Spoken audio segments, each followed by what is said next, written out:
Hello and welcome to Dakshina Learnings.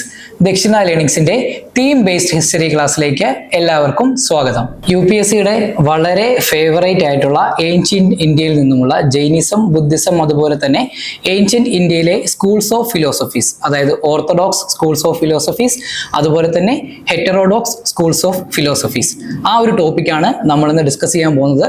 അതിൽ തന്നെ Jainism എന്ന ടോപ്പിക്കിലേക്കാണ് നമ്മളിന്ന് ഡിസ്കഷൻ കൊണ്ടുപോകുന്നത്. 2023 UPSC പ്രിലിംസ് എക്സാമിന് ചോദിച്ച ജൈനിസത്തിൽ നിന്നുമുള്ള ഒരു ടോപ്പിക്കിൽ നിന്നുമാണ് നമ്മൾ ഇന്നത്തെ ക്ലാസ് നമ്മൾ സ്റ്റാർട്ട് ചെയ്യാൻ പോകുന്നത്.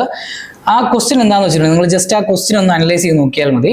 Souls are not only the property of a animal and plant life, but also of rocks, running water and many other natural objects not looked on as living by other religious sects. The above statement reflects one of the core beliefs of which one of the following religious sects of ancient India? ഇതാണ് ചോദ്യം.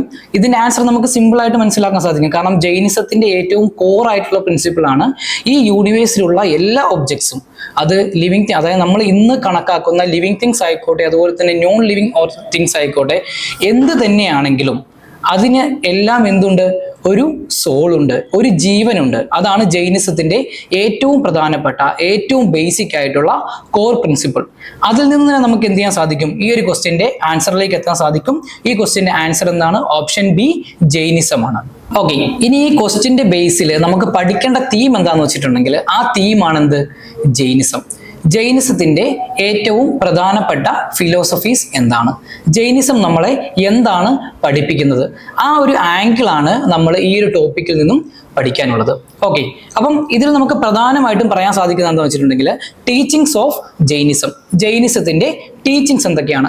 അതിൽ ഏറ്റവും പ്രധാനപ്പെട്ടത്, ആദ്യമായിട്ട് Jainism നമ്മളോട് പറയുന്ന concept എന്താണ്? Moksha concept ആണ്. The idea of moksha. അപ്പൊ മോക്ഷ കൺസെപ്റ്റിൽ എന്താ പറയുന്നത് വെച്ചിട്ടുണ്ടെങ്കിൽ, according to Jainism, man is the creator of his own destiny. നമ്മുടെ ഡെസ്റ്റിനി തീരുമാനിക്കുന്ന, അല്ലെങ്കിൽ നമ്മുടെ ഡെസ്റ്റിനി ക്രിയേറ്റ് ചെയ്യുന്ന ആരാണ്? നമ്മൾ തന്നെയാണ്. And he could attain moksha by pursuing a life of purity, virtue and renunciation. അതായത് നമ്മൾ നമ്മുടെ ലൈഫിൽ എന്തുണ്ടായിരിക്കണം? നമ്മൾ ശുദ്ധിയിലൂടെ, അതുപോലെ തന്നെ നമ്മൾ പരിത്യാഗത്തിലൂടെ നമ്മൾ എന്ത് ചെയ്യുവാണ്? നമ്മുടെ ഡെസ്റ്റിനിയെ നമ്മൾ ക്രിയേറ്റ് ചെയ്യുകയാണ്. അതാണ് ജൈനിസത്തിന്റെ ഏറ്റവും പ്രധാനപ്പെട്ട ഫിലോസഫി ആയിട്ട്, നമ്മുടെ മോക്ഷ കൺസെപ്റ്റ് ആയിട്ട് നമുക്ക് പറയാൻ സാധിക്കുന്നത്. Okay, also they advocated a life of severe asceticism and extreme penance to attain nirvana or the highest spiritual state. അതായത് നിർവാണ എന്ന് പറയുന്നത്, കേവൽ ഞാൻ എന്ന് പറയുന്നത്, അത് നമുക്ക് ലഭിക്കുന്നത് എവിടെ നിന്നാണ്? ത്രൂ അസെറ്റിസിസം ആൻഡ് സുപ്രീം അല്ലെങ്കിൽ സിവിയർ പെനൻസ്. ഓക്കെ, ഇനി രണ്ടാമത്തെ ടീച്ചിങ് ജൈനിസവുമായി ബന്ധപ്പെട്ട് ജൈനിസത്തിന്റെ ദ ഐഡിയ ഓഫ് ഗോഡ്, ദൈവത്തെ കുറിച്ച് ജൈനിസം എന്താണ് പറയുന്നത്? They believed that the world was not created by any supreme creator. ഒരു സുപ്രീം ക്രിയേറ്റർ ഒന്നുമല്ല എന്ത് ചെയ്തിരിക്കുന്നത്? ഈ ഒരു ലോകത്തെ അല്ലെങ്കിൽ ഈ ഒരു യൂണിവേഴ്സിനെ പടച്ചു വിട്ടിരിക്കുന്നത്. The world functions according to an eternal law of decay and development. അതായത് നമ്മൾ സിമ്പിൾ എക്സാമ്പിൾ, നമ്മൾ മലയാളത്തിൽ ഒരു പഴഞ്ചൊല്ല് നമ്മൾ പറയാറുണ്ട്. എന്താണ് നമ്മൾ പറയാറുള്ളത്? അതായത് ഒന്ന് ചെയ്യുമ്പോൾ മറ്റൊന്നിന് വളമാകുന്നു. അതുപോലെ തന്നെ എന്താണ്?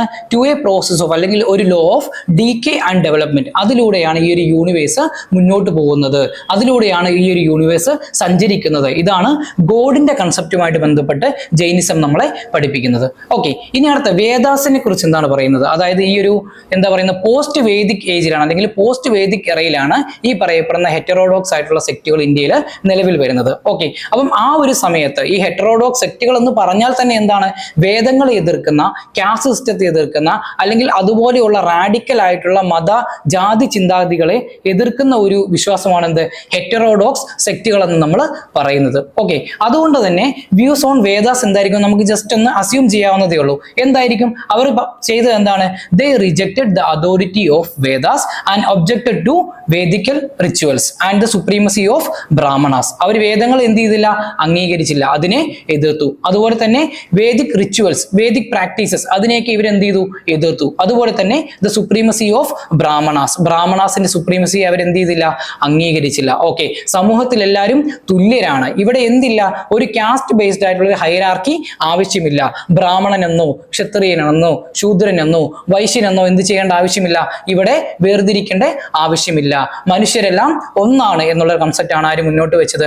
ജൈനിസം മുന്നോട്ട് വെച്ചത്.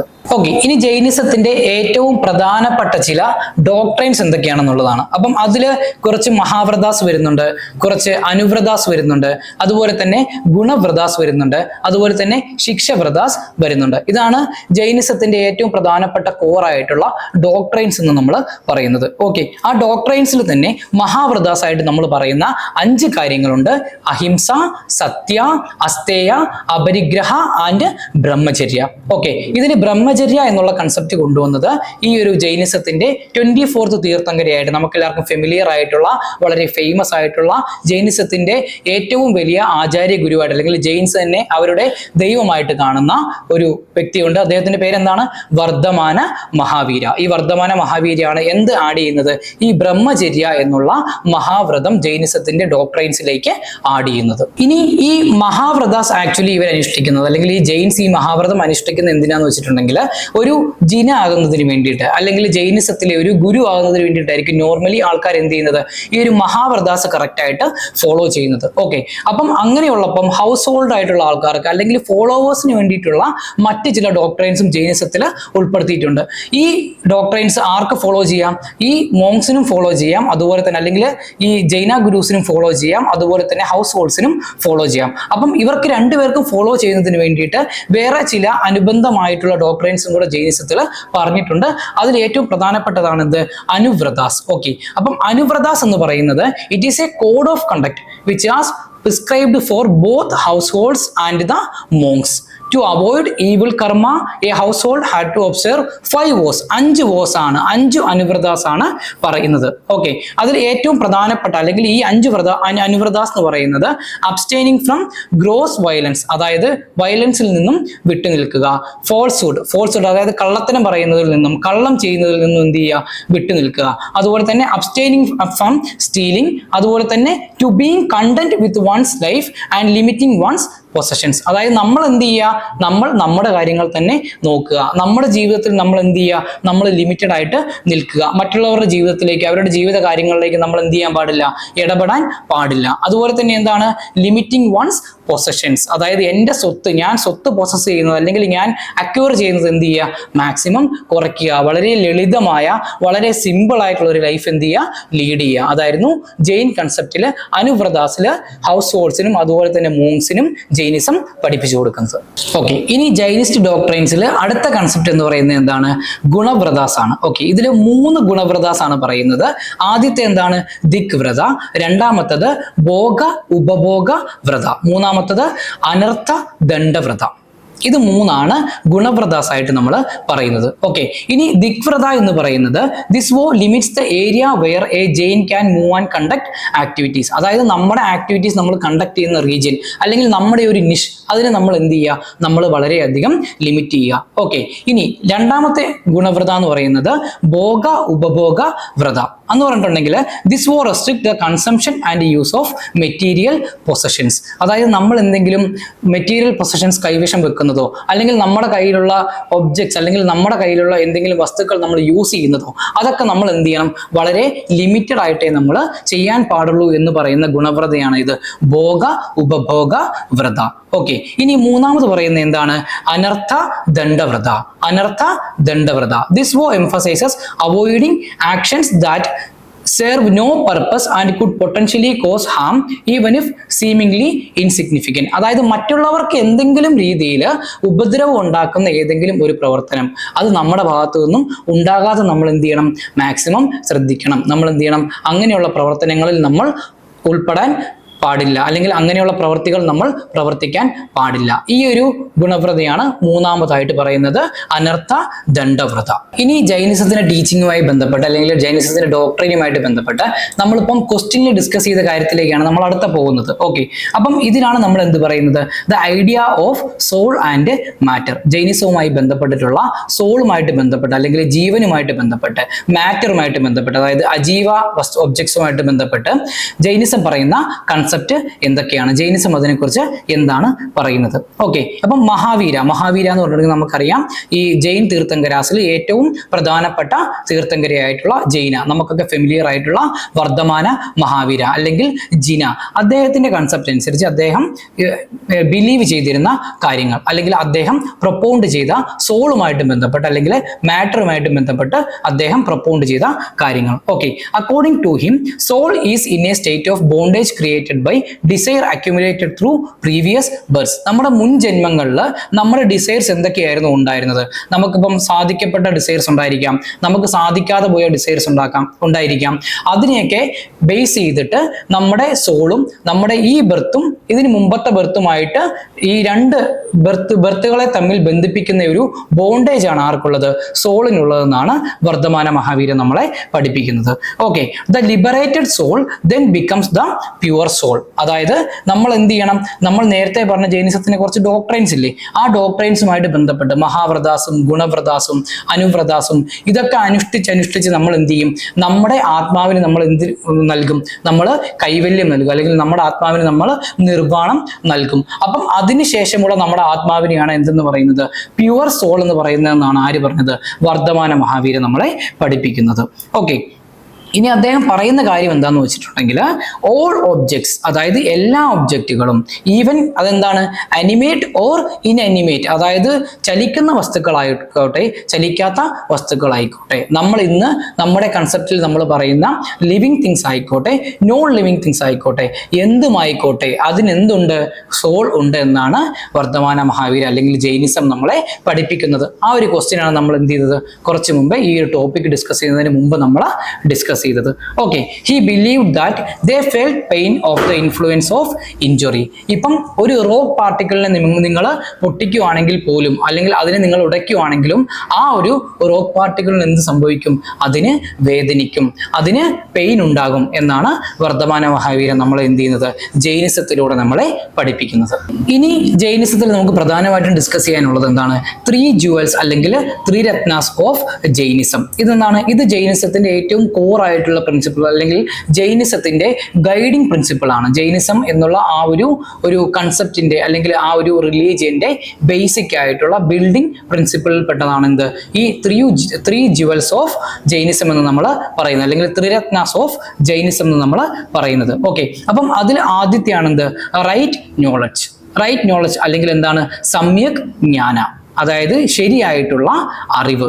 This involves having A true understanding of the nature of reality, the self and the university. അതായത് ശരിക്കും റിയാലിറ്റി എന്താണ് നമ്മളത് എന്ത് ചെയ്യണം? മനസ്സിലാക്കണം. അതുപോലെ തന്നെ ദ സെൽഫ്, നമ്മളെക്കുറിച്ചും നമ്മൾ എന്ത് ചെയ്യണം? മനസ്സിലാക്കണം. അതുപോലെ തന്നെ ദ യൂണിവേഴ്സ്, നമുക്ക് ചുറ്റുമുള്ള ഈ ഒരു ലോകത്തെക്കുറിച്ച്, ഈ ഒരു യൂണിവേഴ്സിനെ കുറിച്ച് നമ്മൾ എന്ത് ചെയ്യണം? നമ്മൾ മനസ്സിലാക്കണം. അതിനനുസരിച്ചുള്ള പ്രവൃത്തികളായിരിക്കണം നമ്മുടെ ഭാഗത്തു നിന്നും ഉണ്ടാവേണ്ടത്. ഓക്കെ, അപ്പം അങ്ങനെ ഒരു പ്രവൃത്തി നമ്മുടെ ഭാഗത്തു നിന്ന് ഉണ്ടാകുമ്പോഴാണ് അത് എന്തായിട്ട് മാറുന്നത്? ഒരു റൈറ്റ് നോളജ് അല്ലെങ്കിൽ നമ്മൾ മനസ്സിലാക്കുന്ന കാര്യങ്ങൾ ശരിക്കുമുള്ള അറിവായിട്ട് മാറുന്നതെന്നാണ് ജൈനിസം നമ്മളെ പഠിപ്പിക്കുന്നത്. Okay, it means recognising the fundamental truths about the soul, karma and the cycle of birth and rebirth. Okay, അതായത് നമ്മൾ നേരത്തെ പറഞ്ഞിരുന്നു സോളിന്റെ കൺസെപ്റ്റ് അബൌട്ട് സോൾ അല്ലെങ്കിൽ ട്രൂത്ത് അബൌട്ട് സോൾ എന്താണ് ജൈനിസം പറയുന്നത്? അതായത് അനിമേറ്റ് ആയിട്ടുള്ള ഒബ്ജക്ട്സ് ആണെങ്കിലും ഇൻഅനിമേറ്റ് ആയിട്ടുള്ള ഒബ്ജക്ട്സ് ആണെങ്കിലും എല്ലാത്തിനും എന്തുണ്ട്? സോൾ ഉണ്ട്.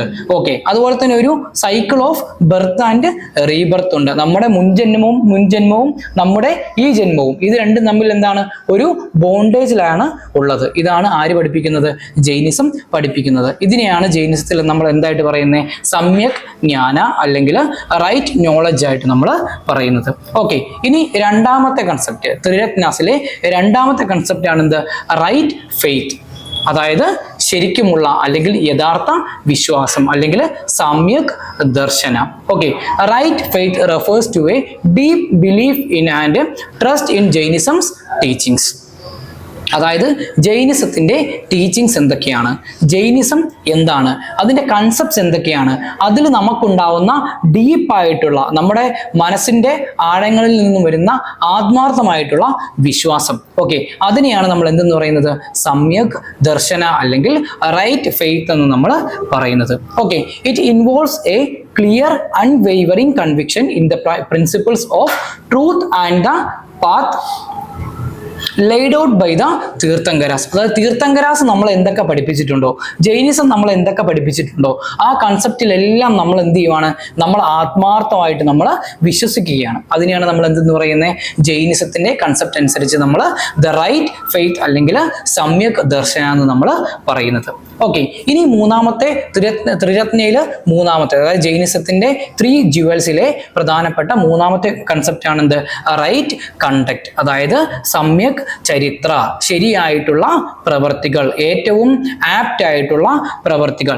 This is all about ethical discipline and moral purity. അതായത് നമ്മളൊരു കാര്യം ചെയ്യുമ്പോഴത്തേക്കും നമ്മൾ എപ്പോഴും എങ്ങനെയായിരിക്കണം, നമ്മൾ എത്തിക്കലായിരിക്കണം, നമ്മൾ സത്യസന്ധമായിട്ടായിരിക്കണം ഓരോ പ്രവർത്തനങ്ങളും നമ്മൾ ചെയ്യുന്നത്.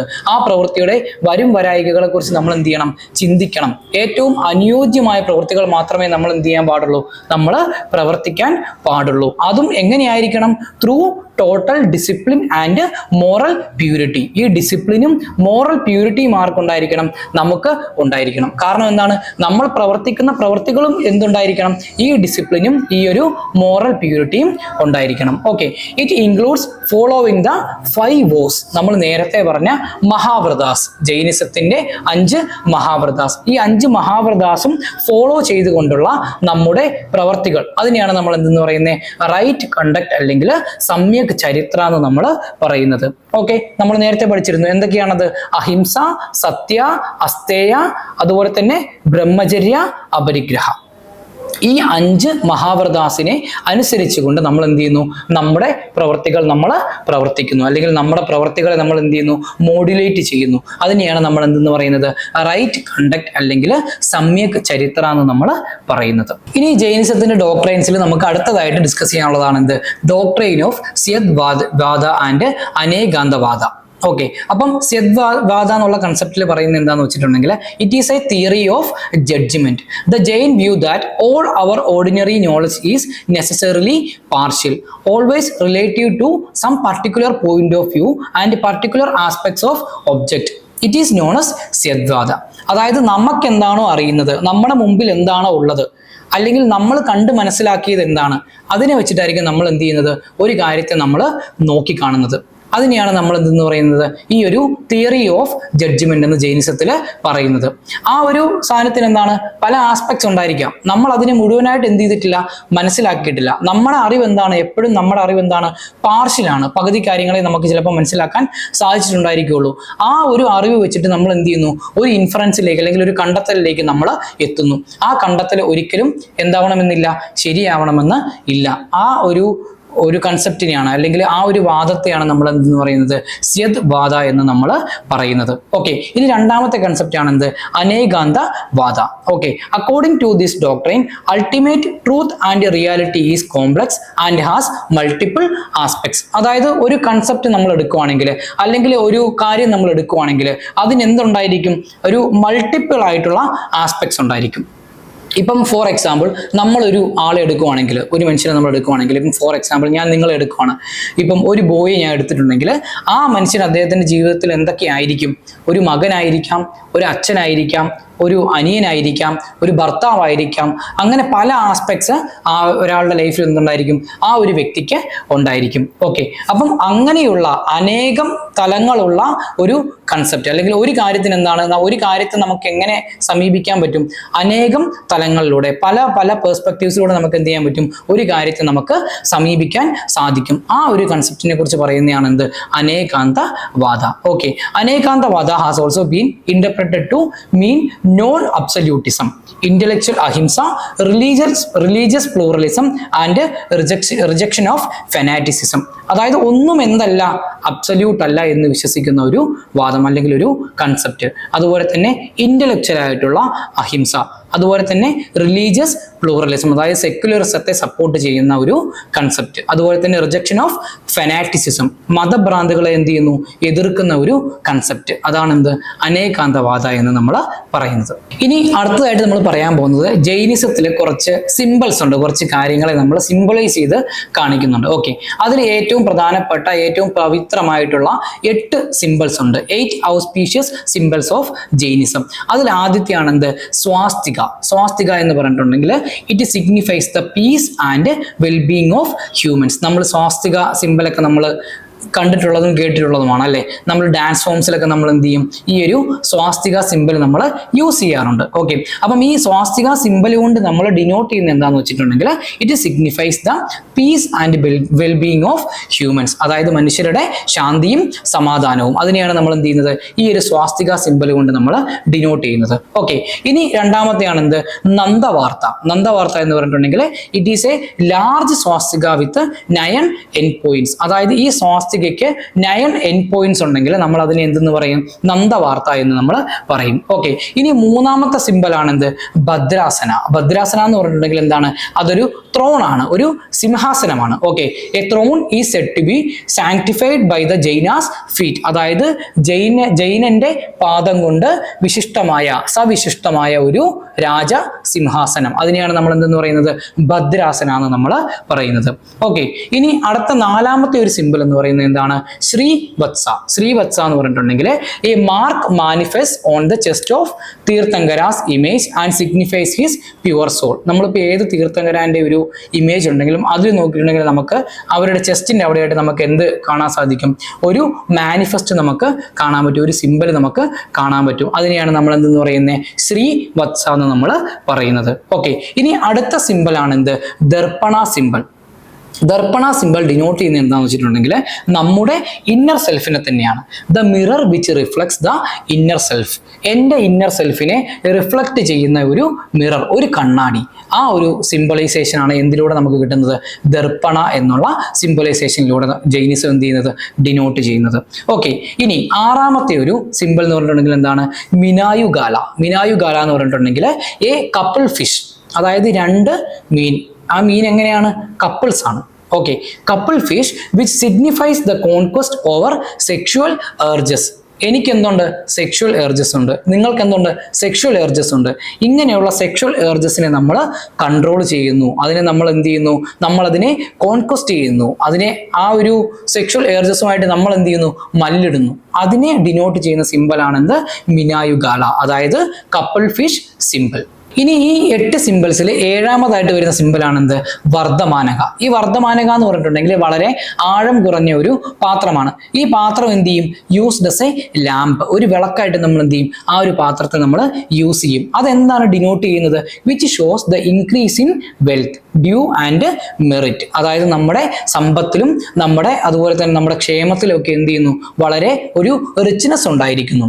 ആ ഒരു റിച്ച്നെസ്സിനെ, ആ ഒരു അതിപ്രസരണം, അതിനെ സൂചിപ്പിക്കുന്നതിന് വേണ്ടിയിട്ടാണ് നമ്മൾ എന്ത് ചെയ്യുന്നത്? ഈ ഒരു വർദ്ധമാനക സിമ്പിൾ നമ്മൾ എന്ത് ചെയ്യുന്നത്? യൂസ് ചെയ്യുന്നത്. ഓക്കെ, ഇനി 8th ആൻഡ് ലാസ്റ്റ് സിമ്പിൾ, ജൈനിസത്തിലുള്ള 8th ആൻഡ് ലാസ്റ്റ് സിമ്പിൾ അതാണ് എന്ത്? കലാശ. കലാശ എന്ന് പറഞ്ഞിട്ടുണ്ടെങ്കിൽ എന്താണ്? A pot filled with pure water. വളരെ പ്യുവർ ആയിട്ടുള്ള വെള്ളം നിറച്ചിട്ടുള്ള ഒരു പോട്ട്. അതിനെയാണ് നമ്മൾ എന്തെന്ന് പറയുന്നത്? കലാശ എന്ന് നമ്മൾ പറയുന്നത്. അതെന്താണ് സിഗ്നിഫൈ ചെയ്യുന്നത്? It signifies abundance, prosperity and divine protection.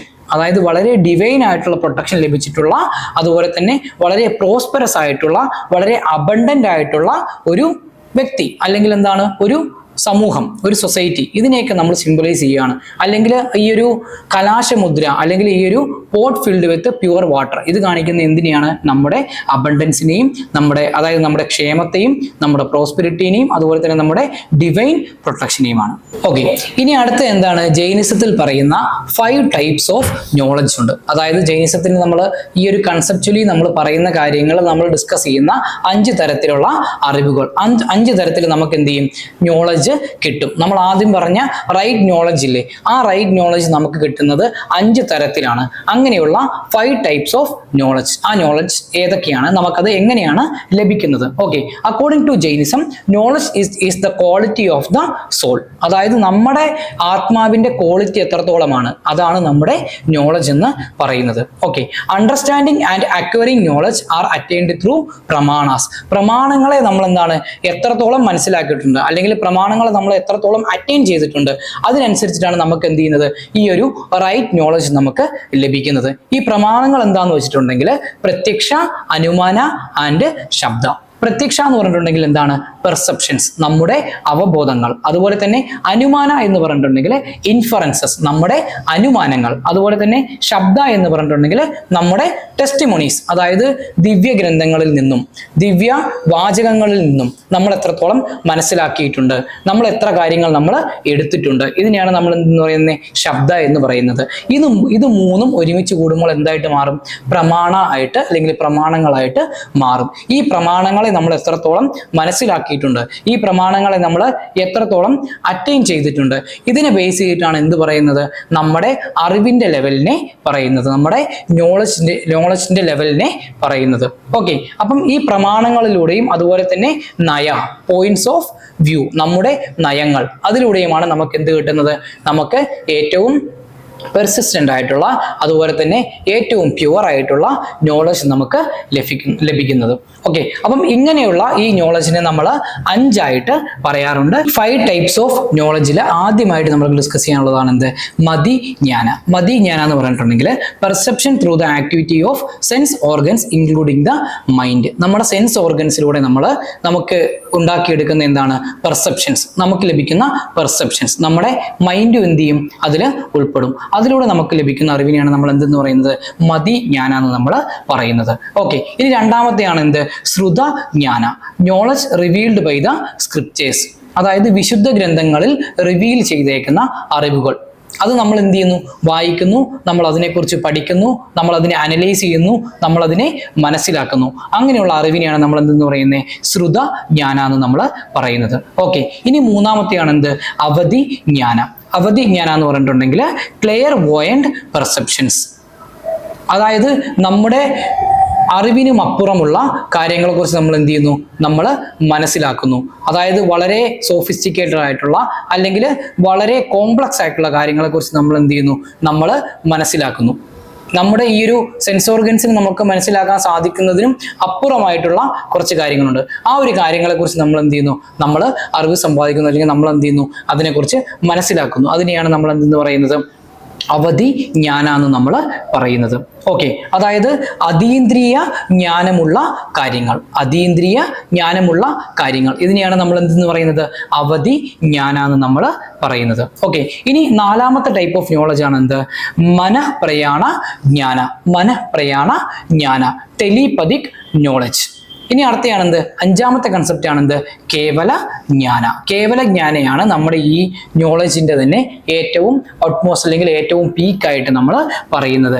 Temporal knowledge or ഒംനിസിയൻസ്, അതായത് ഏറ്റവും ഹയസ്റ്റ് ആയിട്ടുള്ള ഏറ്റവും പീക്കിലുള്ള, അതായത് എല്ലാ കാര്യങ്ങളെ കുറിച്ചിട്ടുമുള്ള അറിവ്, കേവൽ ജ്ഞാന. ഓക്കെ, അതാണ് കേവല ജ്ഞാന എന്ന് നമ്മൾ പറയുന്നത്. ഒരാൾ എന്തായിട്ട് മാറുവാണ്? ഒംനിസിയന്റ് ആയിട്ട് മാറുവാണ്. എല്ലാ കാര്യങ്ങളിലും അറിവുള്ള, എല്ലാ കാര്യങ്ങളിലും പരിജ്ഞാനമുള്ളൊരു വ്യക്തിയായിട്ട് മാറുവാണ്. അതിനെയാണ് നമ്മൾ എന്തെന്ന് പറയുന്നത്? കേവൽ ജ്ഞാന എന്ന് നമ്മൾ പറയുന്നത്. ഓക്കെ, ഇനി മഹാവീര അല്ലെങ്കിൽ ഈ വർദ്ധമാന മഹാവീരയുടെ ഈ ഒരു ടീച്ചിങ്സ് അല്ലെങ്കിൽ ജെയിൻ തീർത്ഥങ്കരാസിന്റെ ഈ ഒരു ടീച്ചിങ്സ് എന്താണ്? We are orally transmitted to people. അതായത് എന്താണ്?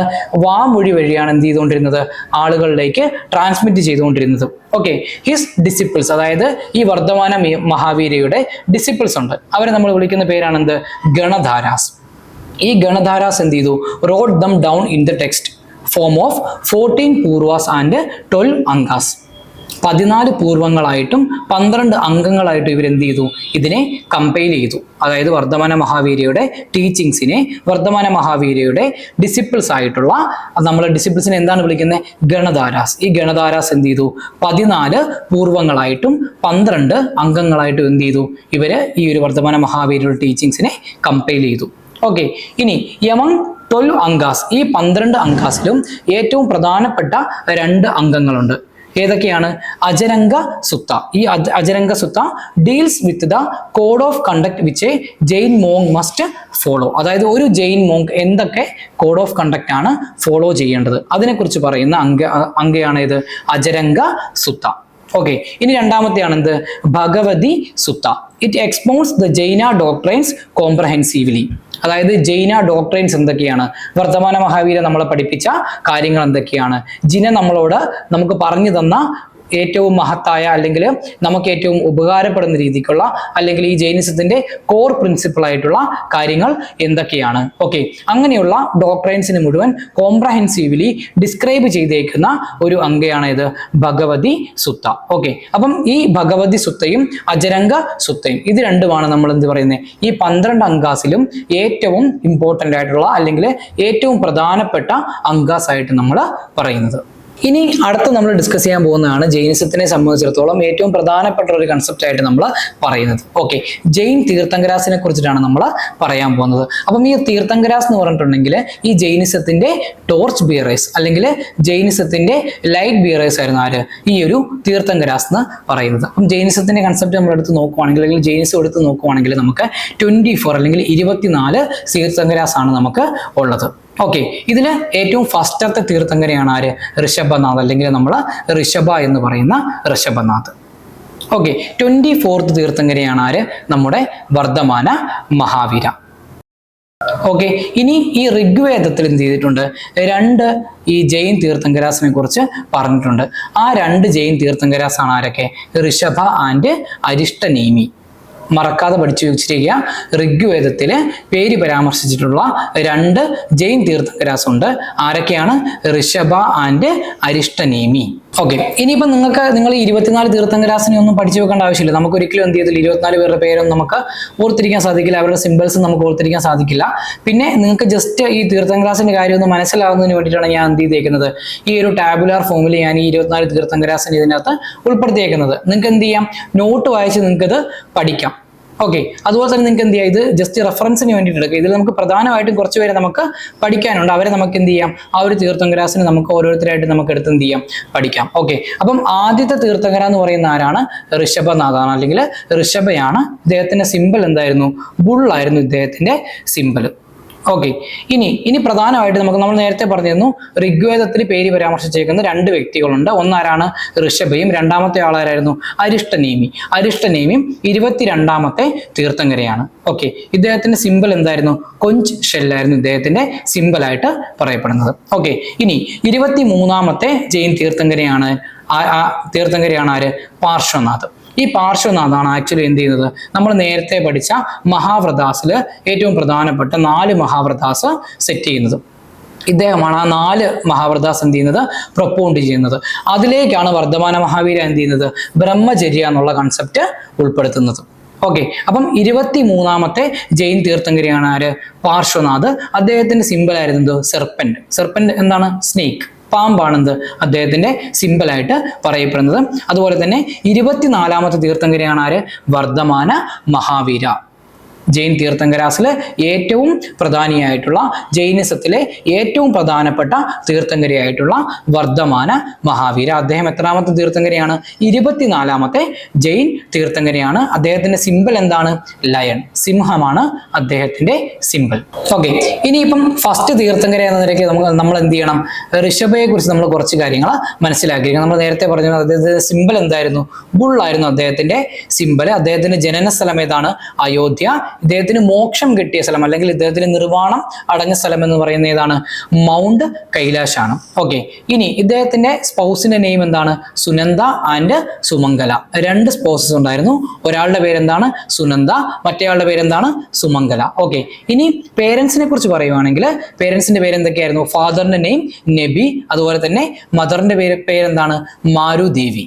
ഇനി 23rd തീർത്ഥങ്കര നമ്മൾ പറഞ്ഞിരുന്നു വർദ്ധമാന മഹാവീരയ്ക്ക് തൊട്ടു മുമ്പുള്ള 23ാമത്തെ ജൈൻ തീർത്ഥങ്കര. അദ്ദേഹമാണ് ജൈനിസത്തിന്റെ ഏറ്റവും പ്രധാനപ്പെട്ട കോർ പ്രിൻസിപ്പിൾസ് നമ്മൾ പറഞ്ഞിരുന്നു. എന്തൊക്കെയാണ്? മഹാവ്രതയിലെ 4 കാര്യങ്ങൾ ഏതൊക്കെയായിരുന്നു? അഹിംസ, അസ്തേയ, അപരിഗ്രഹ, അതുപോലെ തന്നെ എന്താണ്? സത്യ. ഈ 4 കാര്യങ്ങൾ കോൺസ്റ്റിറ്റ്യൂട്ട് ചെയ്തത് അല്ലെങ്കിൽ ഈ 4 കൺസെപ്റ്റുകളും ഫോർമുലേറ്റ് ചെയ്ത ആരായിരുന്നു? ഈ തീർത്ഥങ്കരയായിട്ടുള്ള പാർശ്വനാഥായിരുന്നു. ഓക്കെ, ഇനി ഇദ്ദേഹം ജനിച്ചത് എവിടെയാണ്? വാരണാസിയിലാണ്. ഏകദേശം 9th to 7th സെഞ്ചുറിയാണ് ഇദ്ദേഹം ജനിച്ച ഒരു കാലമായിട്ട് പറയുന്നത്. ഓക്കെ, ഇനി ഇദ്ദേഹത്തിന്റെ പേരൻസ് പറയുവാണെങ്കിൽ അശ്വസേന ഫാദറും അതുപോലെ തന്നെ വാമദേവി എന്താണ് ഇദ്ദേഹത്തിന്റെ മദറായിട്ടുമാണ് പറയപ്പെടുന്നത്. ഓക്കെ, ഇനി മഹാവീര എന്ത് ചെയ്തു? ഇദ്ദേഹം കൊണ്ടുവന്ന ഈ 4 കൺസെപ്റ്റും അക്സെപ്റ്റ് ചെയ്തു. അതിലേക്ക് എന്ത് കൂടി ഉൾപ്പെടുത്തി? ബ്രഹ്മചര്യ കൂടി ഉൾപ്പെടുത്തി. ഇനിയാണ് 24th തീർത്ഥങ്കര, അതായത് ആരാണ്? വർദ്ധമാന മഹാവീര. ജൈനിസത്തിന്റെ ഏറ്റവും പ്രധാനപ്പെട്ട തീർത്ഥങ്കരയായിട്ട് നമ്മൾ പറയുന്നത്, അല്ലെങ്കിൽ നമുക്ക് ഏറ്റവും ഫെമിലിയർ ആയിട്ടുള്ള തീർത്ഥങ്കരയാണ് ആര്? വർദ്ധമാന മഹാവീര. ഇദ്ദേഹത്തിന്റെ സിമ്പിൾ നമ്മൾ നേരത്തെ പറഞ്ഞത് എന്താണ്? ഇദ്ദേഹത്തിന്റെ സിമ്പിൾ ആയിരുന്നു എന്ത്? ലയൺ. ഇദ്ദേഹം ജനിച്ച എപ്പോഴാണ്? 540 BC ഇൻ കുണ്ടല ഗ്രാമ നിയർ വൈശാലി. ഈ വൈശാലി എന്നുള്ള പേര് നിങ്ങൾ എന്ത് ചെയ്യുക? ഓർത്തു വെക്കുക. കാരണം എന്താണെന്ന് വെച്ചിട്ടുണ്ടെങ്കിൽ ബുദ്ധിസത്തിന്റെ കൺസെപ്റ്റുമായിട്ട് ബന്ധപ്പെട്ട്, ബുദ്ധന്റെ ജീവിതവുമായിട്ട് ബന്ധപ്പെട്ട് മഹാജനപദാസിൽ നിന്നും എന്ത് ചെയ്തിട്ടുണ്ട്? ക്വസ്റ്റ്യൻസ് ചോദിച്ചിട്ടുണ്ട്. അപ്പം ആ ചോദിച്ച സമയത്ത് എന്താ ചോദിച്ചതെന്ന് പറഞ്ഞിട്ടുണ്ടെങ്കിൽ, അതായത് ഗൗതമ ബുദ്ധയുമായിട്ട് അല്ലെങ്കിൽ ബുദ്ധനുമായിട്ട് ബന്ധപ്പെട്ട ഒരു മഹാജനപദാസ് ഏതൊക്കെയാണ്? 4 മഹാജനപദാസിന്റെ പേര് തന്നിട്ട് ഇതിൽ ഏതൊക്കെയാണ് ബുദ്ധന്റെ ജീവിതവുമായിട്ട് ബന്ധപ്പെട്ടിരിക്കുന്നത്? അങ്ങനെ ഒരു ക്വസ്റ്റ്യൻ ആണ് വന്നത്.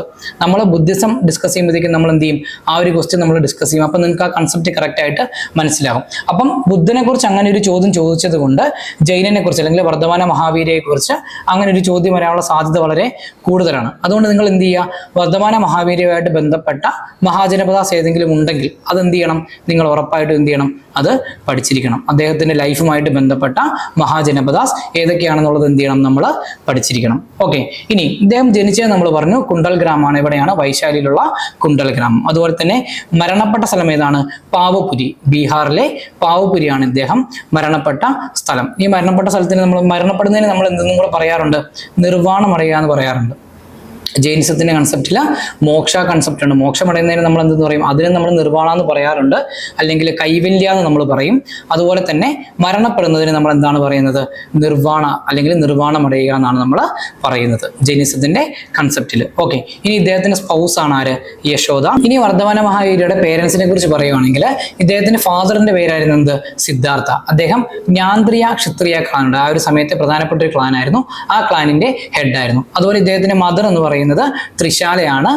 അവരെന്തായിരുന്നു? ഈ ഒരു ലിച്ചാവി റീജിയനിൽ അല്ലെങ്കിൽ ലിച്ചാവി പ്രിൻസസ് ആയിരുന്നു വർദ്ധമാന മഹാവീരയുടെ മദർ എന്ന് പറയുന്നത്. ഓക്കെ, ഇനി ഇദ്ദേഹത്തിന് ഒരു ഡോട്ടർ ഉണ്ടായിരുന്നു, മകൾ ഉണ്ടായിരുന്നു. മകളുടെ പേരായിരുന്നു എന്ത്? പ്രിയദർശന. ഓക്കെ, വൈഫിന്റെ പേരായിരുന്നു യശോദ. ഇനി ഏകദേശം ഒരു 30 വയസ്സായ സമയത്ത് വർദ്ധമാന മഹാവീര എന്ത് ചെയ്യുന്നുണ്ട്? അദ്ദേഹത്തിന്റെ ഫാദറിന്റെ മരണത്തിന് ശേഷം, പിതാവിന്റെ മരണത്തിന് ശേഷം ഇദ്ദേഹം എന്ത് ചെയ്യുന്നു? വീട് വിട്ട് എന്ത് ചെയ്യുന്നു? ഈ ഒരു സത്യത്തെ തേടിയുള്ള യാത്രയിലേക്ക് പോകുന്നു. അങ്ങനെ പോകുന്ന സമയത്ത് ആദ്യം വർദ്ധമാന മഹാവീരെ അക്കമ്പനി ചെയ്ത വ്യക്തിയായിരുന്നു ആര്? മക്കാളി ഗോസല എന്ന് നമ്മൾ പറയുന്നത്. ഈ മക്കാളി ഗോസലയുമായിട്ട് പിന്നീട് എന്ത് സംഭവിക്കുന്നു? ചെറിയ ചില അഭിപ്രായ വ്യത്യാസങ്ങൾ ഉണ്ടാകുന്നു. അങ്ങനെ മക്കാളി ഗോസല എന്ത് ചെയ്യുന്നു? വേറൊരു സെക്റ്റായിട്ട് പോകുകയാണ് ചെയ്യുന്നത്. ആ ഒരു സെക്റ്റിന്റെ പേരാണ് എന്ത്? അജീവിക സെക്റ്റ് എന്ന് നമ്മൾ പറയുന്നത്. നമ്മൾ പിന്നീട് എന്ത് ചെയ്യും? ഈ അജീവിക സെക്റ്റിനെ കുറിച്ച് നമ്മൾ എന്ത് ചെയ്യും? വളരെ ഡീറ്റെയിൽ ആയിട്ട് നമ്മൾ ഡിസ്കസ് ചെയ്യും. ഇനി ഈ ഒരു സത്യത്തെ തേടിയുള്ള യാത്രക്കിടയ്ക്ക് ഇദ്ദേഹം എന്ത് ചെയ്യുന്നുണ്ട്? പല സ്ഥലങ്ങളിലായി പോയി വളരെ കഠിനമായ വ്രതങ്ങളൊക്കെ അനുഷ്ഠിക്കുന്നുണ്ട്. അതുപോലെ തന്നെ വളരെ കഠിനമായ അസെറ്റിസിസം, അതുപോലെ തന്നെ സുപ്രീം പെനൻസ്, ഇതൊക്കെ എന്ത് ചെയ്യുന്നുണ്ട്? അനുഭവിക്കുന്നുണ്ട്. ഇനി ഈ സത്യത്തെ തേടിയുള്ള യാത്രയിൽ ഏകദേശം 42ാമത്തെ വയസ്സിൽ ഇദ്ദേഹത്തിന് എന്ത് കിട്ടുന്നുണ്ട്? കേവൽ ജ്ഞാനം ലഭിക്കുന്നുണ്ട്. എവിടെ വെച്ചാന്ന് പറഞ്ഞിട്ടുണ്ടെങ്കിൽ ജിംബിക് ഗ്രാമ എന്ന് പറഞ്ഞ സ്ഥലത്ത് ഒരു സാൽ ട്രീയുടെ ചോട്ടിലിരുന്നിട്ട്, ആ ഒരു സാൽ ട്രീ നമ്മുടെ ഒരു റിവർ ഉണ്ട്. റിവറിന്റെ പേരാണ് റിവർ റിജുപാലിക. റിജുപാലിക നദിയുടെ തീരത്ത് ഒരു സാൽ ട്രീയുടെ ചോട്ടിലിരിക്കുമ്പോഴാണ് അദ്ദേഹത്തിന് എന്ത് കിട്ടുന്നത്? ഈ ഒരു കേവൽ ജ്ഞാന കിട്ടുന്നത്, കൈവല്യമടയുന്നത്. ഓക്കെ, അപ്പം ആ ഒരു കൈവല്യം അടഞ്ഞതിന് ശേഷം അദ്ദേഹം എന്ത് ചെയ്യുന്നു? ഈ ഒരു നമ്മൾ നേരത്തെ പറഞ്ഞ ആ ഒരു നമ്മുടെ 2 സോൾസ്, അതായത് നമ്മുടെ പ്രീവിയസ് ബർത്തിലെ സോളും നമ്മുടെ ഈ ബർത്തിലെ സോളും തമ്മിലുള്ള ആ ഒരു ബോണ്ടേജ് ഇല്ലേ, ആ ഒരു ബോണ്ടേജ് എന്ത് ചെയ്യുകയാണ്? വിട്ടുപോവുകയാണ് ചെയ്യുന്നത്. അദ്ദേഹം എന്ത് ചെയ്തു? Conquered misery and happiness. മിസറിയും അതുപോലെ തന്നെ അതായത് അദ്ദേഹത്തിന്റെ ആ ഒരു കഷ്ടപ്പാടുകളെയും അതുപോലെ തന്നെ സന്തോഷങ്ങളെയും അദ്ദേഹം എന്ത് ചെയ്തു? കോൺക്വർ ചെയ്തു. അദ്ദേഹം എന്ത് ചെയ്തു? ഈ 2 ആസ്പെക്റ്റുകളെ എന്ത് ചെയ്തു? അദ്ദേഹം കീഴടക്കി. ഈ കേവൽ ജ്ഞാനം ലഭിച്ചതിന് ശേഷം he was called as Mahavira. Mahavira എന്ന് പറഞ്ഞിട്ടുണ്ടെങ്കിൽ എന്താണ്? The brave. അതുപോലെ തന്നെ Jitendriya, one who conquered his senses. അതുപോലെ തന്നെ കേവലിൻ, പെർഫെക്റ്റ് ലേൺഡ്. അതുപോലെ തന്നെ Nigantha, free from all bonds. പിന്നെന്താണ്? Arihant, the blessed one. ഈ പേരുകളൊക്കെ ആരുടെയാണ്? വർദ്ധമാന മഹാവീരയുടേതാണ്. മഹാവീര, ജിതേന്ദ്രിയ, കേവലിൻ, നിഗാന്ത ആൻഡ് അരിഹന്റ്. ഇത്രയും പേരുകൾ നിങ്ങൾ എവിടെ കേട്ടാലും അത് ആരുടെ പേരാണെന്ന് മനസ്സിലാക്കണം. വർദ്ധമാന മഹാവീരയുടെ പേരുകളാണ്. അദ്ദേഹം കൈവല്യം അടഞ്ഞതിന് ശേഷം അദ്ദേഹത്തിന്റെ ഡിസിപ്പിൾസ് വിളിച്ച പേരുകളാണ് ഇതൊക്കെ. ഇനി ഇദ്ദേഹത്തിന്റെ ഫസ്റ്റ് സെർമൺ കൺവേ ചെയ്തത് പാവപുരിയിൽ വെച്ചിട്ടാണ്. 11 ഡിസിപ്പിൾസ് ഉണ്ടായിരുന്നു. ഈ 11 ഡിസിപ്പിൾസിന് അല്ലെങ്കിൽ ഈ ജൈനിസത്തിലെ ഒരു മോങ്ക് ഉണ്ടെങ്കിൽ അല്ലെങ്കിൽ വർദ്ധമാന മഹാവീരയെ ഫോളോ ചെയ്യുന്ന ഡിസിപ്പിൾസിനെ നമ്മൾ വിളിക്കുന്ന പേരാണെന്ത്? ഗണധാരാസ്. അങ്ങനെയുള്ള 11 ഗണധാരാസ് ആണ് ഇദ്ദേഹത്തിന്റെ ഫസ്റ്റ് സെർമണിൽ പങ്കെടുത്തത്. ഫസ്റ്റ് സെർമൺ ഇദ്ദേഹം നടത്തിയ സ്ഥലം ഏതാണ്?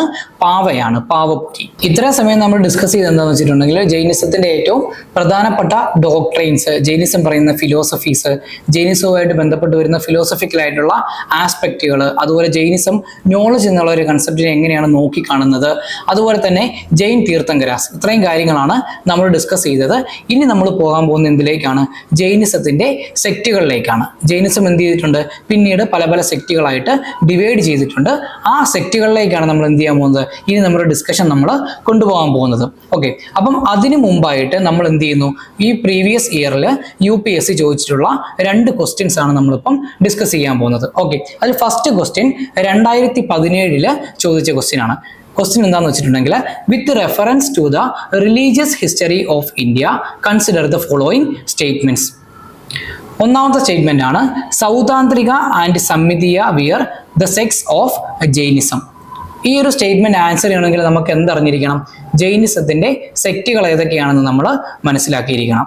ഇനി രണ്ടാമത്തെ സ്റ്റേറ്റ്മെന്റ് എന്താണെന്ന് വെച്ചിട്ടുണ്ടെങ്കിൽ, Sarvastivadin held that the constituents of phenomena were not only momentary but existed for ever in a latent form. ഈ 2 സ്റ്റേറ്റ്മെന്റ്സ് ആണ് ക്വസ്റ്റ്യനിൽ തന്നിരിക്കുന്നത്.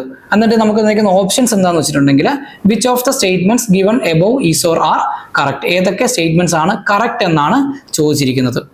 Option A only 1, option B only 2, option C both 1 and 2, option D neither 1 nor 2. ഇതിൽ ശരിയായ ഉത്തരം എന്ന് പറയുന്നത് എന്താണ്? ആൻസർ ബി ആണ്, only 2 ആണ്. അതായത് സർവസ്തിവാദിൻസ് പറഞ്ഞ കൺസെപ്റ്റ് എന്താണെന്നുള്ളതാണ് പറഞ്ഞേക്കുന്നത്. According to the Sarvastivadin belief the elements of phenomena persist in a latent state. നേരത്തെ എന്ത് ചെയ്തിട്ടുണ്ട്? ഇവിടെ എക്സിസ്റ്റ് ചെയ്തിട്ടുണ്ട്. Rather than being entirely momentary. ഇപ്പം സംഭവിച്ചുകൊണ്ടിരിക്കുന്നതാണ് നമുക്ക് എന്താണ് തോന്നുന്നതാണ്. നേരത്തെ എന്ത് ചെയ്തിട്ടുണ്ട്? ഇതിവിടെ എക്സിസ്റ്റ് ചെയ്തിട്ടുണ്ട്, ഇപ്പം സംഭവിച്ചുകൊണ്ടിരിക്കുന്നു, ഇനിയും ഇതെന്ത് ചെയ്യും? സംഭവിക്കും. ഇതാണ് ഈ ഒരു കൺസെപ്റ്റിലൂടെ സർവസ്തിവാദൻസ് എന്ത് ചെയ്യുന്നത്? പറയുന്നത്. പക്ഷേ സർവസ്തിവാദൻസ് എന്താണ്? ജൈനിസത്തിന്റെ സെക്റ്റ് അല്ല. സർവസ്തിവാദൻസ് ആരുടെ സെക്റ്റാണ്? ബുദ്ധിസത്തിലെ ഒരു സെക്റ്റാണ്. ഓക്കെ, ഇതിൽ തുടക്കത്തിൽ പറഞ്ഞ കാര്യം എന്തായിരുന്നു? Sautrantika and Sammitiya were sects of Jainism എന്നാണ് ഫസ്റ്റ് സ്റ്റേറ്റ്മെന്റ് പറഞ്ഞിരിക്കുന്നത്. ആ സ്റ്റേറ്റ്മെന്റ് തെറ്റാണ്. സൗതാന്ത്രികയും സമ്മിതീയയും ആരുടെ സെക്റ്റുകളാണ്? ബുദ്ധിസത്തിന്റെ സെക്റ്റുകളാണ്. 2017 ചോദിച്ച പോലെ തന്നെ 2018 UPSC വീണ്ടും എന്ത് ചെയ്തിട്ടുണ്ട്? ഈ ഒരു സെയിം തീമിൽ നിന്ന് അല്ലെങ്കിൽ ഈ ഒരു സെയിം ആംഗിളിൽ നിന്നും ക്വസ്റ്റ്യൻ ചോദിച്ചു. അതായത് ബുദ്ധിസത്തിന്റെയും ജൈനിസത്തിന്റെയും സെക്റ്റുകളുമായിട്ട് ബന്ധപ്പെട്ട് എന്ത് ചെയ്തിട്ടുണ്ട്? വീണ്ടും ക്വസ്റ്റ്യൻ ചോദിച്ചിട്ടുണ്ട് 2018. 2018 ചോദിച്ച ചോദ്യം എന്താണെന്ന് വെച്ചിട്ടുണ്ടെങ്കിൽ, with reference to the religious practices in India. Same statement ആണ്, നിങ്ങൾ ശ്രദ്ധിച്ചാൽ മതി. കഴിഞ്ഞ ക്വസ്റ്റ്യനിലും എന്താണ്? നമ്മൾ ഇതേ കാര്യം തന്നെയാണ് ഡിസ്കസ് ചെയ്തത്. ദ സ്ഥാനകവാസി സെക്ട് ബിലോങ്സ് ടു ഏതാണ്? ഏത് റിലീജിയനുമായിട്ട് അല്ലെങ്കിൽ ഏത് ഫിലോസഫിയുമായിട്ട് ബന്ധപ്പെട്ടതാണ് സ്ഥാനകവാസി സെക്ട് എന്നാണ് UPSC ക്വസ്റ്റ്യൻ ചോദിച്ചിരിക്കുന്നത്. അത് എന്താണ്? ജൈനിസത്തിന്റെ ഒരു സെക്റ്റാണ് എന്ത്? സ്ഥാനകവാസി എന്നുള്ള ഈ ഒരു സെക്ഷൻ, ആ ഒരു ഫാക്ഷൻ എന്ന് പറയപ്പെടുന്നത്. അപ്പൊ നിങ്ങൾ ശ്രദ്ധിച്ചാൽ മതി എന്താണ് ഈ ഒരു സെക്റ്റുകളുമായിട്ട് ബന്ധപ്പെട്ട്, അതായത് ഈ ഒരു തീമില് ജൈനിസം, ബുദ്ധിസം അല്ലെങ്കിൽ ഈ heterodox religions of ancient India എന്നുള്ള തീമിൽ നിന്നും ഏത് ആംഗിളിൽ നിന്നുമാണ് ചോദിച്ചേക്കുന്നത്? ഇതിലെ ആംഗിൾ ആണ് ഏത്? അതായത് ബുദ്ധിസത്തിന്റെ അല്ലെങ്കിൽ ജൈനിസത്തിന്റെ സെക്റ്റുകൾ അല്ലെങ്കിൽ ബുദ്ധിസത്തിന്റെയും ജൈനിസത്തിന്റെയും ഫാക്ഷൻസ്. അതാണ് ഇവിടുത്തെ ആംഗിൾ എന്ന് പറയുന്നത്. ഇവിടുത്തെ തീം എന്ന് പറയുന്നത് എന്താണ്? അതായത് ബുദ്ധിസം ആൻഡ് ജൈനിസം. ജൈനിസവുമായി ബന്ധപ്പെട്ട് ജൈനിസത്തിന്റെ കുറെ ഫാക്ഷൻസ് ഉണ്ട്, കുറെ സെക്റ്റുകളുണ്ട്. അതാണ് നമ്മൾ ഇനി അടുത്തതായിട്ട് നമ്മൾ എന്ത് ചെയ്യാൻ പോകുന്നത്? ഡിസ്കസ് ചെയ്യാൻ പോകുന്നത് ആ ഒരു തീമിൽ. ഓക്കെ, അപ്പം അതിൽ ഏറ്റവും പ്രധാനമായിട്ടും ജൈനിസത്തിന്റെ 2 പ്രധാനപ്പെട്ട സെക്റ്റുകളാണുള്ളത്. ഒന്നെന്താണ്? ശ്വേതംബരാസ്, രണ്ടാമത്തത് ദിഗംബരാസ്. ശ്വേതംബരാസ് എന്ന് പറഞ്ഞിട്ടുണ്ടെങ്കിൽ സിമ്പിൾ ആയിട്ട് പറയുന്നത് എന്താണ്? വൈറ്റ് ക്ലാൻസ് എന്നാണ് പറയുന്നത്. അതായത് വെള്ള വസ്ത്രം ധരിക്കുന്ന ജെയിൻ മോങ്സും അതുപോലെ തന്നെ അവരുടെ ഫോളോവേഴ്സും, അവരെയാണ് നമ്മൾ എന്തെന്ന് പറയുന്നത്? ശ്വേതംബര സെക്ട് എന്ന് നമ്മൾ പറയുന്നത്, അല്ലെങ്കിൽ ശ്വേതംബരാസ് എന്ന് നമ്മൾ പറയുന്നത്. ഓക്കെ, ഇനി ദിഗംബരാസ് എന്നുള്ള കൺസെപ്റ്റ് എന്ന് പറഞ്ഞിട്ടുണ്ടെങ്കിൽ സിമ്പിൾ ആണ്. ദിഗ് എന്ന് പറഞ്ഞാൽ എന്താണ്? ആകാശം എന്നാണ് അർത്ഥം. അപ്പം ദിഗ് അംബരാസ് എന്ന് പറഞ്ഞിട്ടുണ്ടെങ്കിൽ സ്കൈ ക്ലാഡ്സ്, ആകാശത്തെ വസ്ത്രമാക്കിയവർ, അഥവാ എന്താണ്? ന്യൂഡായിട്ട് നടക്കുന്ന ഒരു ഫാക്ഷൻ ഉണ്ട് ജൈനിസത്തിൽ. അവരെയാണ് നമ്മൾ എന്തെന്ന് പറയുന്നത്, ദിഗംബരാസ് എന്ന് നമ്മൾ പറയുന്നത്. ഈ ഒരു രണ്ട് ഫാക്ഷൻസ് ആയിട്ട് പിരിഞ്ഞു പോകാനുള്ള ഏറ്റവും പ്രധാനപ്പെട്ട കാരണമായിട്ട് പറയുന്നത് എന്താണെന്ന് വെച്ചിട്ടുണ്ടെങ്കിൽ, മഗധ റീജിയനിൽ ഈ ഒരു 3rd സെഞ്ച്വറി BC തുടക്കത്തിൽ എന്ത് സംഭവിക്കുന്നുണ്ട്, ഒരു ഫാമിൻ ഉണ്ടാവുന്നുണ്ട്. ആ ഫാമിൻ ഉണ്ടാവുന്ന സമയത്ത് ഈ ഒരു ജൈനിസ്റ്റ് ഫോളോവേഴ്സ്, ഈ പറയപ്പെടുന്ന ഗണധാരാസും അതുപോലെ തന്നെ അവരുടെ ഹെഡ് ആയിട്ടുള്ള കുറെ മോങ്സ് ഒക്കെ ഉണ്ടായിരുന്നു, അവരെല്ലാവരും എന്ത് ചെയ്യുന്നു, 2 ഫാക്ഷനായിട്ട് തിരിയുന്നുണ്ട്. അങ്ങനെ 2 ഫാക്ഷനായിട്ട് തിരിഞ്ഞിട്ട് ഒരു ഫാക്ഷൻ എന്ത് ചെയ്യുന്നു, സൗത്ത് ഇന്ത്യയിലേക്ക് മൈഗ്രേറ്റ് ചെയ്യുന്നു. ആ മൈഗ്രേറ്റ് ചെയ്ത ആ ഒരു ഫാക്ഷന്റെ ഹെഡായിരുന്ന ആര്, ഭദ്രബാഹു എന്ന് പറയുന്ന വ്യക്തി. അതുപോലെ തന്നെ മഗധൻ ഇമ്പീരിയലിസത്തിന്റെ ഫൗണ്ടറായിട്ട് അല്ലെങ്കിൽ ഏറ്റവും പ്രധാനപ്പെട്ട റൂളറായിട്ട് നമ്മൾ പറയുന്ന ചന്ദ്രഗുപ്ത മൗര്യൻ. ചന്ദ്രഗുപ്ത മൗര്യനും ഈ ഒരു ഫാക്ഷനിൽ ഉണ്ടായിരുന്നു. ആ ഒരു ഫാക്ഷൻ എങ്ങോട്ടേക്ക് വന്നു, സൗത്ത് ഇന്ത്യയിലേക്ക് വന്നു. ഓക്കെ, ഇനി അതുപോലെ തന്നെ നോർത്ത് ഇന്ത്യയിൽ സ്റ്റേ ചെയ്ത ആ ഒരു ഫാക്ഷന്റെ ലീഡർ ആയിരുന്ന ആര്, സ്ഥൂലഭദ്ര. ഈ സ്ഥൂലഭദ്രയുടെ കീഴിലുണ്ടായിരുന്ന ആ ഒരു ഫാക്ഷൻ അല്ലെങ്കിൽ നോർത്ത് ഇന്ത്യയിൽ സ്റ്റേ ചെയ്ത ഫാക്ഷനെ നമ്മൾ എന്ത് വിളിച്ചു, ശ്വേതംബരാസ് എന്ന് വിളിച്ചു. സൗത്ത് ഇന്ത്യയിലേക്ക് വന്ന ആ ഒരു നമ്മുടെ ഭദ്രബാഹുവിന്റെ കീഴിലുള്ള ആ ഒരു ഫാക്ഷനെ നമ്മൾ എന്തെന്ന് വിളിച്ചു, ദിഗംബരാസ് എന്ന് നമ്മൾ വിളിച്ചു. ഈ ശ്വേതംബരാസ് എന്ന് പറഞ്ഞിട്ടുണ്ടെങ്കിൽ കുറച്ചും കൂടെ ലിബറൽ ആയിട്ടുള്ള ആൾക്കാരായിരുന്നു. അവിടെ നോർത്ത് ഇന്ത്യയിൽ ഉണ്ടായിരുന്ന ഈ ശ്വേതംബരാസ് എന്ന് പറയുന്ന സെക്ട്, ഇവരെന്താണ്, വൈറ്റ് ക്ലോത്ത്സ് ആയിരുന്നു ഇവര് വിയർ ചെയ്തുകൊണ്ടിരുന്നത്. അതായത് വളരെ എന്താ പറയുന്നത്, തീവ്രമായിട്ടുള്ള അസെറ്റിസിസും അല്ലെങ്കിൽ തീവ്രമായിട്ടുള്ള ബോഡി പെനൻസിനോടും ഇവരെന്താണ് കുറച്ച് എതിര് പ്രകടിപ്പിച്ചിരുന്ന ഒരു ഫാക്ഷൻ ആയിരുന്നു ഇത്, ഈ പറയപ്പെടുന്ന ശ്വേതംബരാസ് എന്നുള്ളത്. അപ്പം ഒരു മനുഷ്യന് വസ്ത്രം ഉണ്ടെങ്കിലും വസ്ത്രമില്ലെങ്കിലും അവർക്ക് എന്ത് ചെയ്യാൻ പറ്റും, സാൽവേഷനിലേക്ക് പോകാൻ പറ്റും, അവർക്ക് കേവൽ ജ്ഞാനത്തിലേക്ക് പോകാൻ പറ്റും. അതിന് വസ്ത്രം ഒരു പ്രശ്നമല്ല എന്ന് വാദിച്ചിരുന്ന ഒരു ഫാക്ഷൻ ആയിരുന്നു ഇത് ശ്വേതംബരാസ് എന്ന് പറയുന്നത്. ഓക്കെ, ഇനി അതുപോലെ തന്നെ നമ്മൾ നേരത്തെ ഡിസ്കഷനിൽ പറഞ്ഞിരുന്നു, അതായത് നമ്മുടെ ജിനയുടെ അതായത് വർദ്ധമാന മഹാവീരയുടെ ടീച്ചിങ്സ് വാമൊഴി വഴിയാണ് എന്ത് ചെയ്തു, ഓറലായിട്ടായിരുന്നു അടുത്തടുത്ത ജനറേഷനിലേക്ക് ട്രാൻസ്മിറ്റ് ചെയ്ത് പൊയ്ക്കൊണ്ടിരുന്നത്. അപ്പം അങ്ങനെ വന്ന കാര്യങ്ങളിലേക്ക് കമ്പൈൽ ചെയ്തത് ആ ഒരു ജെയിൻ സ്ക്രിപ്റ്റേഴ്സിനെ ഏറ്റവും കൂടുതൽ കാത്തു സൂക്ഷിച്ചത് ആരായിരുന്നു, ശ്വേതംബരാസ് ആയിരുന്നു. ദിഗംബരാസ് എന്ത് ചെയ്തില്ല, അധികം ഈ ജെയിൻ സ്ക്രിപ്റ്റേഴ്സിനെ എഴുതി സൂക്ഷിക്കുന്നതിലേക്കോ അല്ലെങ്കിൽ മറ്റു രൂപത്തിലേക്ക് കമ്പയർ ചെയ്യുന്നതിലേക്കോ ഇവരെന്ത് ചെയ്തിരുന്നില്ല, അധികം ശ്രദ്ധ കൊടുത്തിരുന്നില്ല. അതിലേക്ക് ശ്രദ്ധ കൊടുത്ത ഫാക്ഷൻ ആരായിരുന്നു, ശ്വേതംബരാസ് ആയിരുന്നു. The only essential point is that when one attains the state of perfect non-attachment, one definitely attains liberation. ഇതാണ് ഈ ഒരു ശ്വേതംബരാസിന്റെ ഒരു കൺസെപ്റ്റ്. അതിന് എന്താണ്, വസ്ത്രങ്ങൾ നമുക്ക് ഒരു പരിമിതിയാവുന്നില്ല. അതായത് നമുക്ക് എപ്പം കേവൽ ജ്ഞാനം കിട്ടുന്നു അല്ലെങ്കിൽ എപ്പം നമ്മൾ സുപ്രീം നോളജിലേക്ക് നമ്മൾ എത്തുന്നു, അപ്പം നമ്മൾ എന്തായിട്ട് മാറുവാണ്, നമ്മൾ നിർവ്വാണം അടയുകയാണ്, നമ്മൾ കേവൽ ജ്ഞാനത്തിലേക്ക് എത്തുകയാണ്. അതിന് എന്തൊരു തടസ്സമല്ല, വസ്ത്രം ഒരു തടസ്സമല്ലെന്നാണ് ആര് പറഞ്ഞത്, ശ്വേതംബരാസ് പറഞ്ഞത്.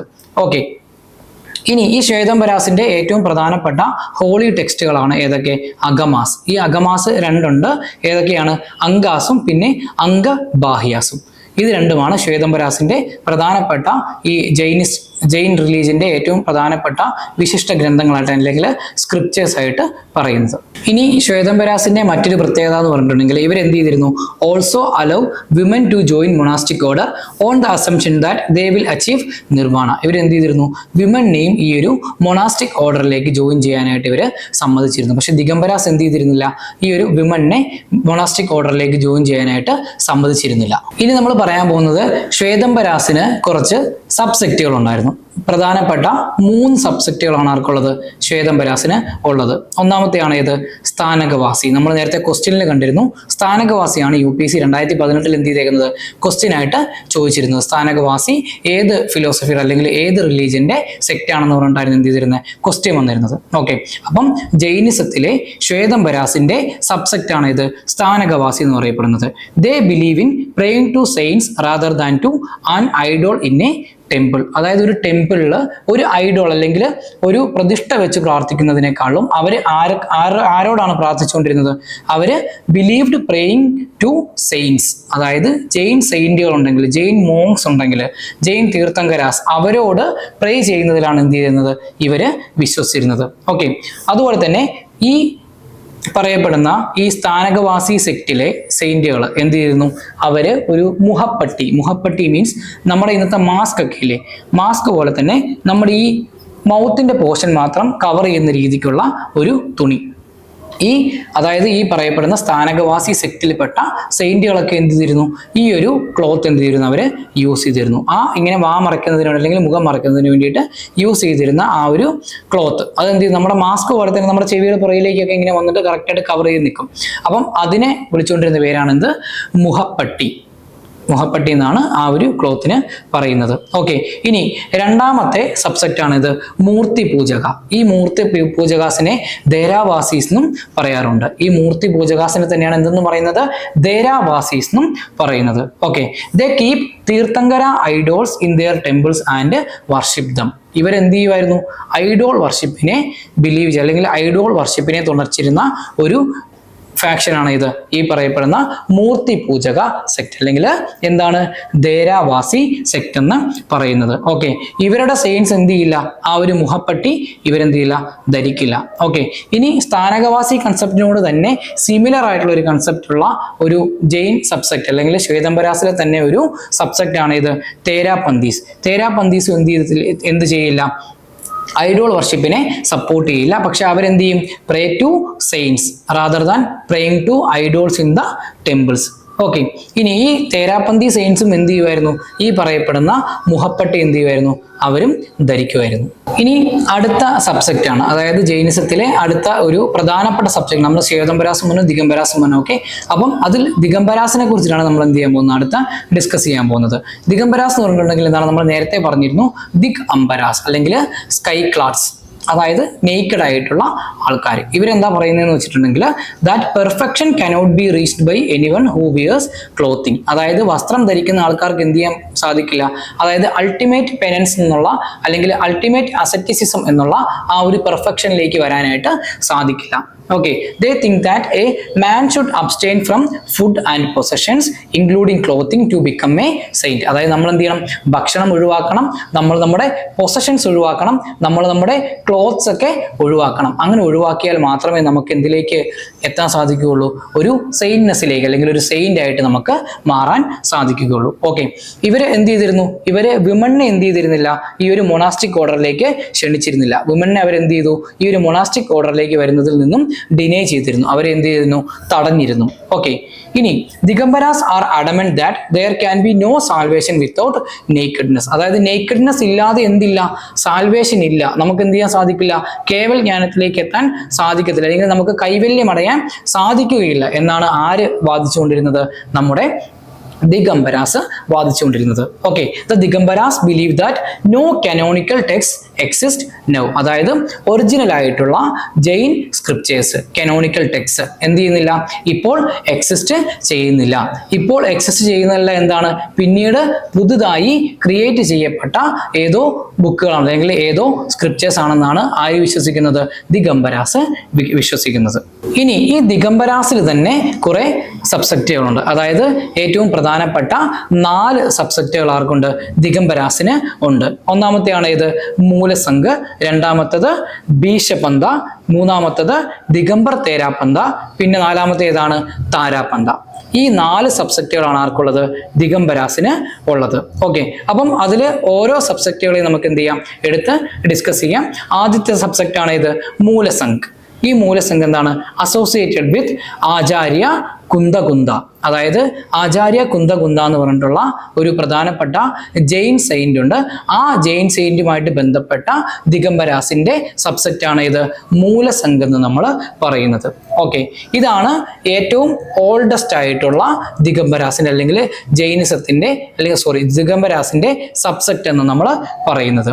ഇനി ഇവർക്ക് കുറച്ച് ബ്രാഞ്ചസ് ഉണ്ട്. പ്രധാനപ്പെട്ട ബ്രാഞ്ചസ് എന്ന് പറഞ്ഞിട്ടുണ്ടെങ്കിൽ നന്ദിഗണ, സേനാഗണ, ദേവഗണ, സിംഹഗണ.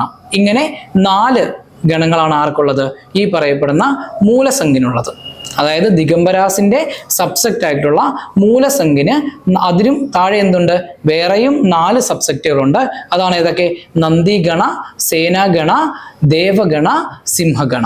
ദിഗംബരാസിന്റെ പ്രധാനപ്പെട്ട രണ്ടാമത്തെ സബ്സെക്റ്റ് അതിന് പറയുന്നതാണ് എന്ത്, ബീഷപന്ത. ബീഷപന്ത എന്ന് പറഞ്ഞിട്ടുണ്ടെങ്കിൽ ദേ വർഷിപ്പ് എന്താണ്, അവരാരെയൊക്കെയാണ് വർഷിപ്പ് ചെയ്യുന്നത്, അവരുടെ വർഷിപ്പിന്റെ പ്രാക്ടീസിൽ എന്തുണ്ട്, ചെറിയ ചെറിയ വ്യത്യാസങ്ങളുണ്ട്. അവർ വർഷിപ്പ് ചെയ്യുന്ന ആരെയൊക്കെയാണ്, ഒന്ന് തീർത്ഥങ്കരാസ്, രണ്ടാമത്തെ എന്താണ് യക്ഷാസ്, പിന്നെ യക്ഷിണീസ്. അതായത് തീർത്ഥങ്കരാസിനെയും യക്ഷാസിനെയും യക്ഷിണീസിനെയും എന്ത് ചെയ്യുന്നുണ്ട്, ഇവര് വർഷിപ്പ് ചെയ്യുന്നുണ്ട്. നമ്മൾ നേരത്തെ പറഞ്ഞിരുന്നു ഇവരെങ്ങോട്ടേക്കാണ് പോയിരുന്നത്, സൗത്ത് ഇന്ത്യയിലേക്കാണ് പോയിരുന്നത്. ഓക്കെ, അപ്പോൾ സൗത്ത് ഇന്ത്യയിലേക്ക് പോയപ്പോഴത്തേക്കും അവിടെ ഉണ്ടായിരുന്ന ഒരു ഇൻഫ്ലുവൻസ് കാരണമായിരിക്കാം ഏതിലേക്കും പോയി ഇവര്, യക്ഷാസിന്റെയും യക്ഷിണീസിന്റെയും വർഷിപ്പിലേക്കും എന്ത് ചെയ്തു, ഇവര് പോയി. ആ ഒരു ഗ്രൂപ്പിനെയാണ് നമ്മൾ എന്തെന്ന് പറയുന്നത്, ബിശാപന്ത എന്ന് പറയുന്നത്. Okay, their religious practices include ആർത്തി and offerings of flowers, fruits and Prasad offerings. അതായത് ഇപ്പം ഏതെങ്കിലും ഒരു സ്ഥലത്ത് ഒരു യക്ഷ അല്ലെങ്കിൽ യക്ഷിണി അല്ലെങ്കിൽ ഒരു തീർത്ഥങ്കരയൊക്കെ ഉണ്ടെങ്കിൽ അവർക്ക് ഇവർ എന്തൊക്കെ ഓഫർ ചെയ്യും, ഫ്ലവേഴ്സ്, ഫ്രൂട്ട്സ്, അതുപോലെ തന്നെ പ്രസാദങ്ങൾ, ഇതൊക്കെ എന്ത് ചെയ്യുമായിരുന്നു, ഓഫറിങ്സ് ആയിട്ട് കൊടുക്കുമായിരുന്നു.